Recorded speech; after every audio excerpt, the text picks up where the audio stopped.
Denjaka diam-diam bergerak tanpa diketahui saat selamatkan kapal MV Sinar Kudus. Masih di dunia luar, Denjaka sudah terkenal sebagai pasukan khusus dengan kapasitas yang mumpuni. Kemampuannya di atas rata-rata dan menguasai banyak teknik rahasia. Denjaka punya tugas utama adalah sebagai satuan anti-teror di matra laut. Namun tak jarang juga diterjunkan untuk misi khusus di darat. Sebagai pasukan anti-teror, para prajurit Denjaka dituntut punya kemampuan yang unggul. Tak semua anggota TNI Angkatan Laut bisa dan layak mengikuti seleksi penerima Denjaka. Kiprah sukses Denjaka dalam menyelesaikan misi berbahaya salah satunya adalah saat menyelamatkan sandera kapal MV Sinar Kudus, kapal niaga Indonesia yang dibajak oleh perompak di perairan Somalia. Kejadian mengerikan ini terjadi pada tahun 2011 silam. Sebelum lanjut videonya, Mimin ingetin buat klik tombol like dan subscribe ya. Dan jangan lupa aktifkan lonceng notifikasinya ya. Kapal MV Sinar Kudus membawa 20 ABK dan berlayar dengan tujuan akhir Belanda. Satgas Merah Putih dibentuk oleh Indonesia untuk menyelamatkan para sandera di kapal MV Sinar Kudus, dan Denjaka turut serta di dalamnya. Denjaka memegang salah satu peranan atau kesuksesan penyelamatan sandera MV Sinar Kudus seperti yang dijelaskan oleh Majen TNI Suhartono, yang kala itu menjabat sebagai Komandan Denjaka.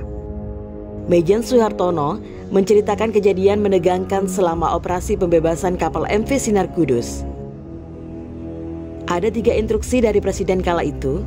Pertama, selamatkan warga Indonesia yang disandra di kapal MV Sinar Kudus. Kedua, bebaskan kapal MV Sinar Kudus. Yang ketiga, bila diperlukan aksi militer, laksanakan pendaratan di pantai, ucap Majen Suhartono. Kala itu, banyak yang mempertanyakan kinerja pemerintah menghadapi masalah ini karena dianggap tidak bergerak. Rupanya, hal itu salah. Denjaka dan tim Satgas Merah Putih bergerak secara diam-diam dan menghindari sorotan agar musuh tidak mengira bahwa militer Indonesia telah menuju perairan Somalia.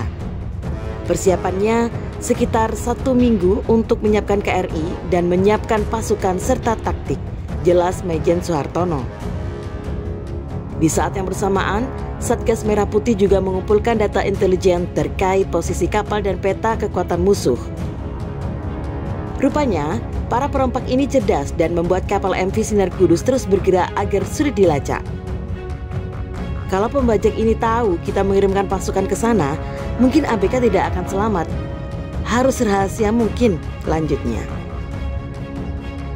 2 KRI pun dikirim untuk membawa perlengkapan pasukan, yaitu KRI Abdul Halim Perdana Kusuma 355 dan KRI Yosudarso 353. Data intelijen yang dikumpulkan Satgas Merah Putih juga menemukan fakta bahwa para perompak ini punya markas besar di kawasan Partai Eldanan. Eldanan merupakan kampung perompak dengan jumlah personel diperkirakan 1.000 orang dengan perlengkapan yang sangat lengkap termasuk persenjataan. Ada senapan mesin, ada roket launcher lengkap, terangnya. Penyerbuan di kawasan Pantai Eldanan menjadi salah satu opsi operasi yang bisa dilakukan oleh Satgas Merah Putih. Bila diperlukan aksi militer, laksanakan pendaratan ke pantai untuk menunjukkan bahwa kita itu punya kedaulatan dan kita tidak bisa diinjak-injak harga diri. Operasi penyelamatan ini berjalan dengan sukses. Satgas Merah Putih berhasil membebaskan sandera dan kapal MV Sinar Kudus dari kawanan perompak tersebut. Jadi proses mulai dari persiapan sampai dengan pelaksanaan itu tidak cepat dan tidak sesederhana yang kita pikirkan, ungkap Majen Suhartono. Kapasitas dan stamina prajurit harus benar-benar terjaga. Itulah pentingnya melatih para anggota Denjaka ini dengan serius dan menggembleng fisik serta mental mereka.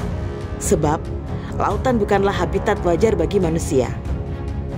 Situasi di lautan yang begitu mudah berubah, ombak yang tinggi, dan tekanan dari misi yang dijalani bisa membuat seorang kehilangan kemampuan terbaiknya.